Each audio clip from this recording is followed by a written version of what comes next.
បងប្អូនមករៀងបកគឺស្ទើរតិចតួចប៉ុណ្ណឹងបងប្អូនមិនស្ទើរតិចតួចស្ទើរមួយល្មមនេះតែការប្រើប្រាស់មកបងប្អូនចេញបងប្អូនមើលទៅរូបរាងគឺគេនៅប៉ុណ្ណឹងហើយអ្វីនេះខ្ញុំមកលក់ថ្លៃទេគឺតើចែកគ្នាប្រាយទេអញ្ចឹងមួយនេះគឺ Oppo S11 អញ្ចឹងបងប្អូនមើលរូបរាងគេមកគឺនៅគួរសមស្ទើរតិចតួចដែរបងប្អូនឃើញហើយស្រាប់តម្លៃវាពីដើមនេះខ្ញុំលក់តម្លៃដូចគ្នាបងប្អូនតម្លៃ$40ដល់ផងឥឡូវយើងមកមើល spec របស់ Oppo S11 នេះសិន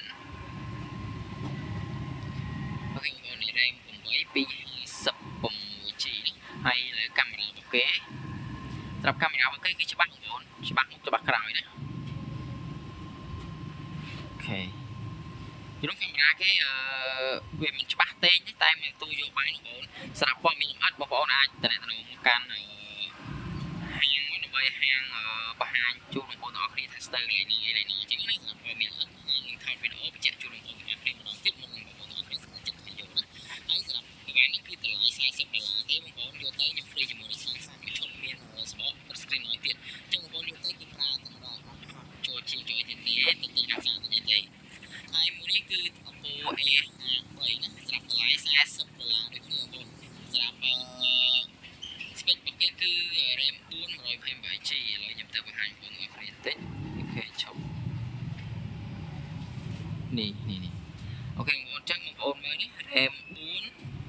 428G ណា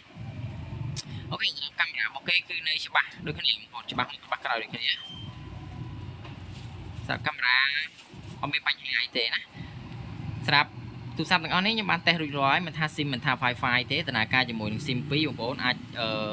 ចាប់ Wi-Fi ចាប់អីលេងក៏បានដែរណាហើយក្រងគេអត់មានអត់មានអីទេគឺ smooth ធម្មតាណាអត់មានឆ្លងអត់មានអីទេអូខេអញ្ចឹងសម្រាប់បងប្អូនដែលត្រូវការកុំភ្លេចតំណែងមកកាន់ហាងមកគឺលេខទូរស័ព្ទមួយនេះគឺលេខទូរស័ព្ទរបស់ហាងបងប្អូនណាហើយសម្រាប់Facebook បងប្អូនតំណែងមក Facebook មួយនេះមកអញ្ចឹងសម្រាប់ Facebook បងប្អូនឆាតមក Facebook មួយនេះណាអូខេអញ្ចឹងសម្រាប់បងប្អូនដែលត្រូវការអាចតំណែងមកកាន់ហាងបានសម្រាប់ព័ត៌មានលម្អិតយើងនឹងតំណែងគ្នាតាមរយៈឆាតណាអូខេអញ្ចឹងវីដេអូនេះមានតែប៉ុណ្្នឹងទេយើងជួបគ្នានៅវីដេអូក្រោយទៀត